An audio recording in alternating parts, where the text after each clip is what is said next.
Einstein bilang begini, waktu Tuhan menciptakan bumi, dia tidak sedang bermain dadu.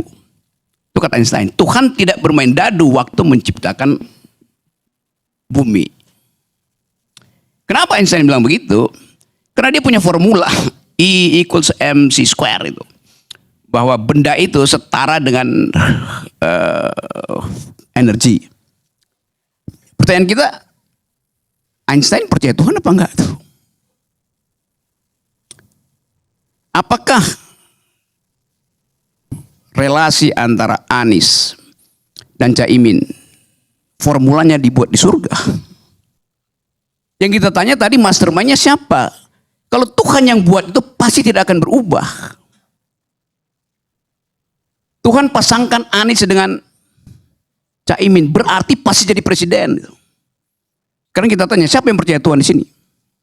PDIP percaya bahwa Ganjar juga dapat formula dari langit.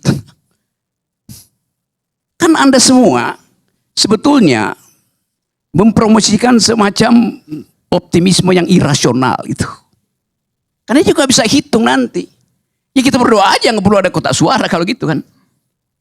Jadi kita mau balikkan bahwa analisis itu diletakkan pada posisi bahwa anything goes. Dan dalam politik tadi Anda sebutkan, politik adalah seni kemungkinan. Tuhan tidak pernah membuat kemungkinan ketika dia menciptakan bumi ini. Bahkan politik adalah the art of attacking the impossible. Bahkan yang tidak mungkin masih bisa dilanjutkan.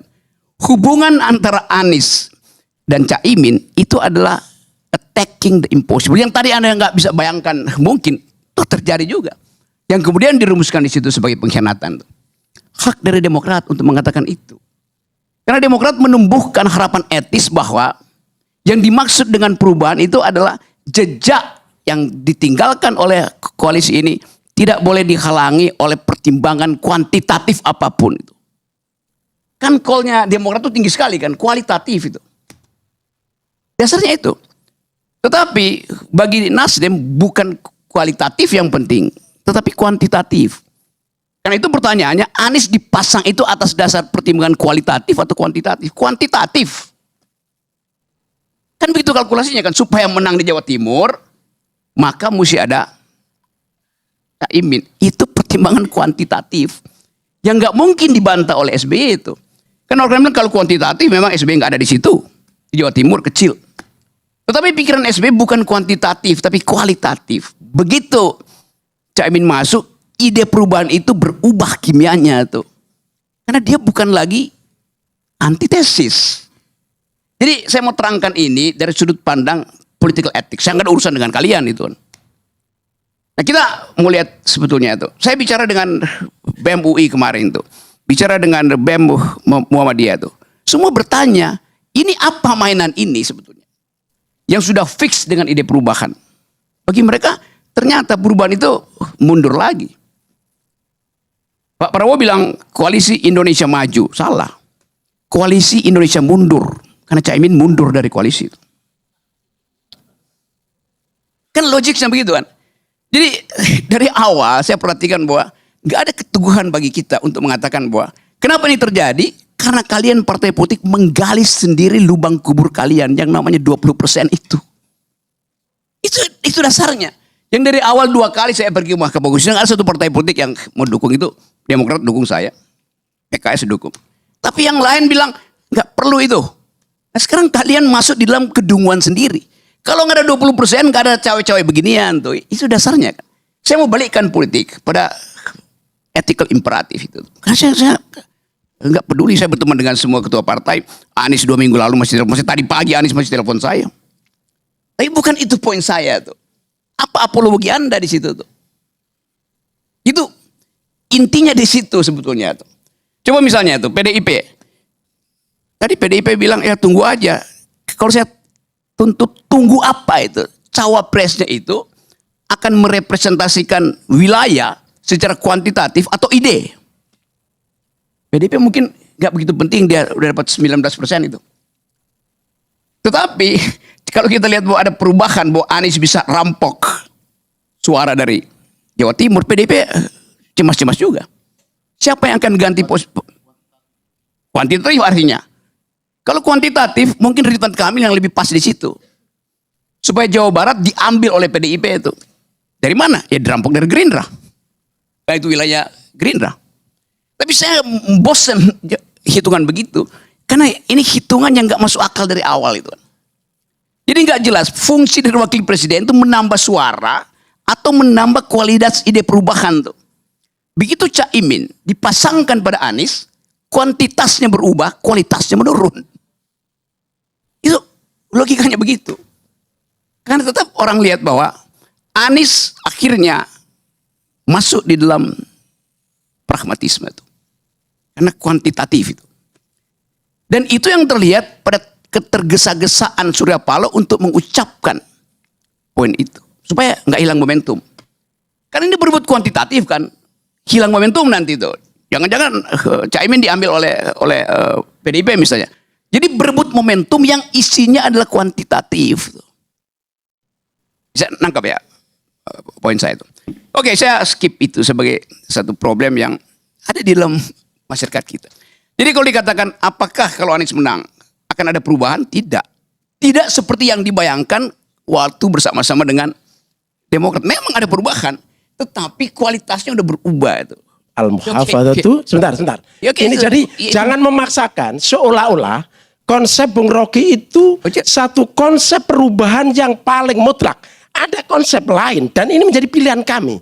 Al-muhafadzatu alal qadimi sholih wal akhdhu bil jadidil aslah. Artinya adalah ada hal lama yang baik dari Pak SBY yang baik, dari Jokowi yang baik, dari Bung Karno yang baik, dari Soeharto yang baik, dari Gus Dur yang baik, dari Ibu Megawati yang baik. Itu kita pertahankan, kita lanjutkan. Tapi juga ada perubahan-perubahan karena memang ini sunnatullah. Oke, saya ngerti. Cukup. Jadi jangan memaksakan satu konsep seolah-olah ini otomatis salah, otomatis ini tidak. Ini jangan begitulah. Nggak ada ilmu pengetahuannya mutlak.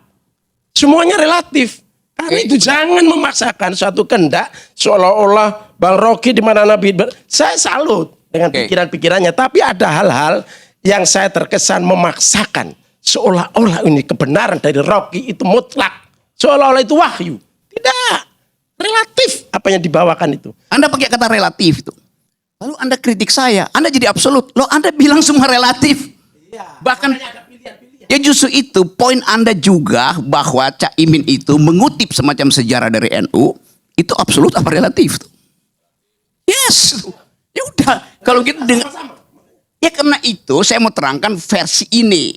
Versi bahwa masyarakat sipil terutama dari intelektual melihat ini sebagai pemburukan justru tuh.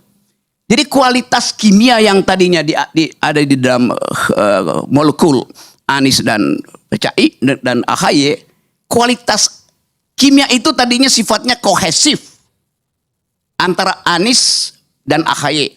Dua-duanya ada dalam ide antitesa itu. Tetapi Anies dan Caimin sekarang dia bukan ikatan kohesi, ikatan adesi. Dua molekul yang berbeda itu.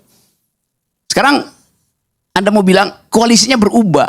Loh, koalisi itu dari awal nggak boleh berubah. Karena yang diatur dalam koalisi itu adalah ide itu. Bukan kuantitatif yang diatur di situ tuh. Kuantitatif itu urusan kampanye. Anda mau tambah kampanye Anda, kuantitatif Anda berubah. Tapi ide koalisi itu adalah single paradigm. Itu dasarnya tuh. Jelas itu PDIP Perjuangan. Di mana di seluruh dunia ada koalisi yang 2 jam kemudian berubah tuh. Jadi Anda nggak ngerti artinya koalisi itu. Itu dungunya di situ tuh. Saya mau terangkan serius soal semacam ini. Yes. Kan itu dasarnya kan. Jadi kenapa terjadi permainan semacam ini? Karena dari awal iya, dungu nggak pernah relatif, dungu ada absolut itu. Anda nggak bisa dungu. Jadi saya mau ucapkan itu secara jujur sebagai orang yang mengamati proses kasak kusuk ini. Jadi apapun yang kalian terangkan itu, masyarakat sipil akan naik, swing voters itu akan naik. Kan orang nggak lihat ini siksaknya kemana itu. Itu dasarnya kan. Coba bayangkan misalnya ada problem baru diusulkan di situ, tiba-tiba koalisinya berubah lagi itu. Lalu yang namanya koalisi itu apa kalau gitu? Jadi saya ulangi ya, koalisi itu artinya kesamaan ide dan visi supaya kuantitas itu bisa diproyeksikan berdasarkan kesamaan itu tuh. Jadi begitu kualitasnya berubah, kuantitas juga berubah. dasarnya. Oke ya, saya coba cari kata penutup ya. Masih bisa dibantah. Ya boleh aja bantah tapi Saya ada ilmu untuk membantah. yes, ya. Saya terangkan pelan-pelan. Gak, kata penutup aja. Tadi saya mulai dengan karena Anda mulai dengan Tuhan mastermind itu. Yes, itu oke. Saya mau kunci dulu ya. Tadi kalian mulai dengan siapa mastermind? Semua pergi pada langit itu. The Almighty God itu. Oke. Saya bilang tadi dengan inspirasi kata Einstein, Tuhan menciptakan peristiwa bukan dengan cara bermain dadu, lempar dadu tuh. Karena ada pola di situ. Tapi coba dalam politik kita pakai prinsip itu. Gak mungkin kita pakai prinsip itu. Kenapa? Karena iblis juga justru bermain dadu dengan dadu yang pernah dipakai oleh Tuhan. Itu politik dasarnya. Karena itu ada cawe-cawe, karena ada tukar tambah tuh. Jadi sekali lagi, Tuhan tidak bermain dadu karena dia ingin ada kualitas di dalam politik, termasuk di dalam cara-cara tukar tambah politik. Kualitas itu hilang. Artinya dadu itu sekarang dipakai oleh iblis. Dadu itu namanya 20%. Jadi kalian bersama iblis menggali kuburan kalian sendiri. Terima kasih.